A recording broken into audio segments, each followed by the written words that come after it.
Densus 88 anti teror terlibat baku tembak dengan terduga teroris di kawasan Cigondewa Hilir, Kecaan. Ada sederet peristiwa di antaranya Presiden Ukraina Volodymyr Zelensky mengungkapkan ada total 90 rudal Rusia yang telah menghantam negaranya. Hingga Rusia membeberkan adanya ancaman perang hibrida buntut ledakan rudal di Polandia. 88 anti teror Mabes Polri dibantu personel Polda Sulawesi Tengah menangkap 24 orang yang diduga simpatisan Mujahidin Indonesia Timur, kelompok teroris di Poso. Apa yang ada di balik kejadian ledakan bom itu adalah murni dari kelompok kami.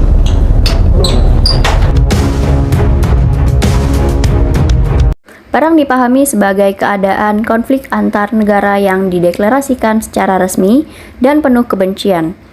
Ada dua teori, yaitu rasional dan kebebasan. Dalam teori rasional perang adalah pencipta dari segalanya, di mana tatanan sosial dan kehidupan sebagai keseluruhan bisa terjadi, karena alam semesta mengalami konflik terus-menerus di dalam dirinya sendiri.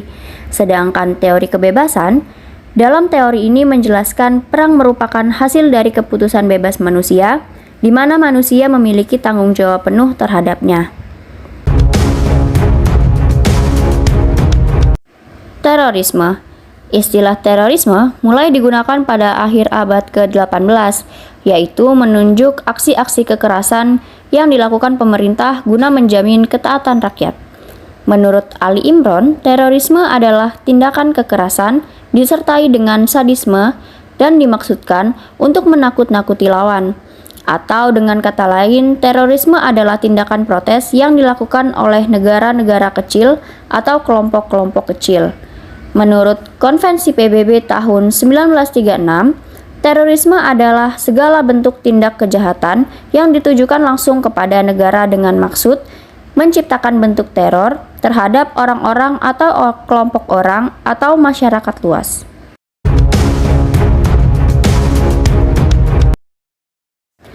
Teknik dan tujuan terorisme. Taktik terorisme menurut Muhammad Ikhlas Tamrin di dalam bukunya ada 1. Bom taktik, 2. Pembajakan, 3. Pembunuhan, 4. Penghadangan, 5. Penculikan, 6. Penyanderaan, 7. Perampokan, 8. Ancaman atau intimidasi. Tujuan terorisme yang pertama, jangka pendek. Memperoleh pengakuan dari lokal, nasional maupun dunia internasional atas perjuangannya. Yang kedua, memicu reaksi pemerintah, overreaksi dan tindakan represif yang dapat mengakibatkan keresahan di masyarakat. Yang ketiga, mengganggu, melemahkan, dan mempermalukan pemerintah, militer, atau aparat keamanan lainnya. Yang keempat, menunjukkan ketidakmampuan pemerintah dalam melindungi dan mengamankan warganya. Yang kelima, memperoleh uang ataupun perlengkapan. Yang keenam, mengganggu atau menghancurkan sarana komunikasi maupun transportasi. Yang ketujuh, mencegah ataupun menghambat keputusan dari badan eksekutif atau legislatif. 8. Menimbulkan mogok kerja. 9. Mencegah mengalirnya investasi dari pihak asing atau program bantuan dari luar negeri. Ke-10. Mempengaruhi jalannya pemilihan umum. 11. Membebaskan tawanan yang menjadi kelompok mereka. Dan 12. Memuaskan atau membalaskan dendam. Tujuan terorisme dalam jangka panjang ada 4. Yang pertama, menimbulkan perubahan dramatis dalam pemerintahan, seperti revolusi, perang saudara, atau perang antar negara. Yang kedua, menciptakan kondisi yang menguntungkan bagi pihak teroris selama perang gerilya. Yang ketiga, mempengaruhi kebijaksanaan pembuat keputusan baik dalam lingkup lokal, nasional, maupun internasional.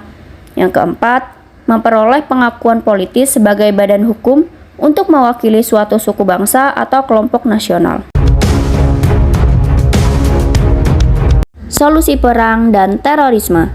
Beberapa langkah memang telah diambil pemerintah dalam menanggulangi hal tersebut. Namun, perlu dimaksimalkan dan diberikan atensi khusus dalam implementasinya antara lain. Pertama, melakukan pemahaman, penjiwaan, penghayatan, dan pengamalan kembali nilai-nilai Pancasila sebagai karakter bangsa yang diimplementasikan ke dalam kehidupan berbangsa, bernegara, dan bermasyarakat oleh seluruh penyelenggara negara dan seluruh warga masyarakat. Yang kedua, melakukan upaya deradikalisasi guna mencegah tindakan radikal dan teror yang dilakukan oleh individu atau kelompok-kelompok yang tidak bertanggung jawab. Yang ketiga, melakukan tindakan hukum yang benar-benar menimbulkan efek jera serta menumpas secara tuntas sampai ke akar-akarnya, dengan tetap memperhatikan nilai-nilai Pancasila dan prinsip-prinsip HAM dan kemanusiaan. Strategi memperkuat kerjasama dalam menanggulangi terorisme, ASEAN telah menyusun dan menandatangani ASEAN Convention on Counter-Terrorism atau disebut AACT. AACT sebagai rezim yang dibentuk oleh ASEAN untuk menanggulangi terorisme. Tujuan utama dari adanya AACT adalah untuk menurunkan bahkan menghilangkan terorisme di Asia Tenggara. Namun, pada tahun 2011 terjadi peningkatan pesat dalam aksi terorisme di Asia Tenggara.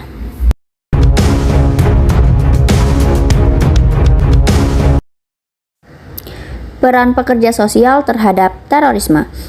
Pekerja sosial dapat ikut andil dalam mencegah terjadinya fenomena terorisme, terutama pada anak-anak. Pada umumnya, peran pekerjaan sosial dalam menangani teroris masuk ke dalam setting pekerjaan sosial dan kebencanaan yang disebabkan oleh sekelompok orang.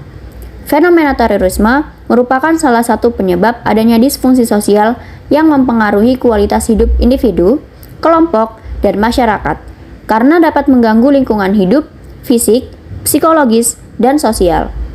Kebencanaan umumnya dikaji berdasarkan stress framework, khususnya terkait faktor-faktor yang memicu stres dan sistem-sistem yang terkena dampaknya, sehingga menimbulkan tekanan dan trauma kolektif. Ada 5 peran Peksos dalam terorisme. Yang pertama, respon darurat. Pekerja sosial termasuk sebagai pemberi respon utama berperan untuk melakukan asesmen kebutuhan sesaat setelah terjadinya fenomena aksi terorisme. Pekerja sosial dapat menyediakan pelayanan trauma healing terhadap petugas yang melakukan evakuasi secara langsung dalam pencarian dan penyelamatan korban di lokasi serangan, serta membantu anak-anak yang kehilangan atau terpisah dari orang tuanya. Pekerja sosial juga berperan dalam upaya-upaya sistematis mempertemukan penyintas dengan keluarganya, membantu memberikan dukungan informasi dan psikologis terhadap keluarga atau kerabat yang datang ke rumah sakit untuk memberitahu keberadaan anggota keluarga yang menjadi korban atau hilang. Peran yang kedua adalah sebagai mediator. Pekerja sosial sering melakukan peran mediator dalam berbagai kegiatan pertolongannya. Peran ini sangat penting dalam penanganan konflik, terutama pada fase berlangsungnya konflik. Peran mediator dilakukan pada saat terdapat perbedaan yang mencolok dan mengarah pada kelas fisik antara berbagai pihak. Dalam konteks ini, pekerja sosial dapat memerankan sebagai fungsi kekuatan ketiga untuk menjembatani antara anggota kelompok dan sistem lingkungan yang menghambatnya. Peran yang ketiga adalah sebagai rehabilitasi sosial terhadap paham radikalisme. Terdapat beberapa jenis rehabilitasi, antara lain rehabilitasi medis, rehabilitasi vokasional, rehabilitasi sosial, rehabilitasi psikososial, dan jenis rehabilitasi lainnya. Menurut Syamsi dan Haryanto, rehabilitasi sosial merupakan bagian dari proses rehabilitasi penderita cacat yang berusaha untuk menghilangkan atau setidak-tidaknya mengurangi semaksimal mungkin pengaruh-pengaruh negatif yang disebabkan kecacatannya, sehingga penderita dapat aktif dalam kehidupan di masyarakat. Peran yang kelima, peran pekerja sosial dalam advokasi dan penelitian. Para pekerja sosial aktif terlibat dalam mengadvokasi bagi terjaminnya proses pemberian bantuan kepada klien atau pengguna kelompok terdampak lainnya dengan mengedepankan prinsip-prinsip akuntabilitas dan kepatuhan pada prinsip-prinsip etika profesi.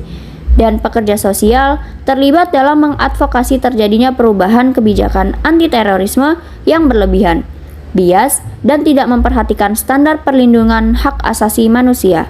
Kemudian, pekerja sosial juga melakukan berbagai penelitian mengenai dampak serangan terorisme terhadap kualitas hidup para penyintas dan masyarakat ke depannya.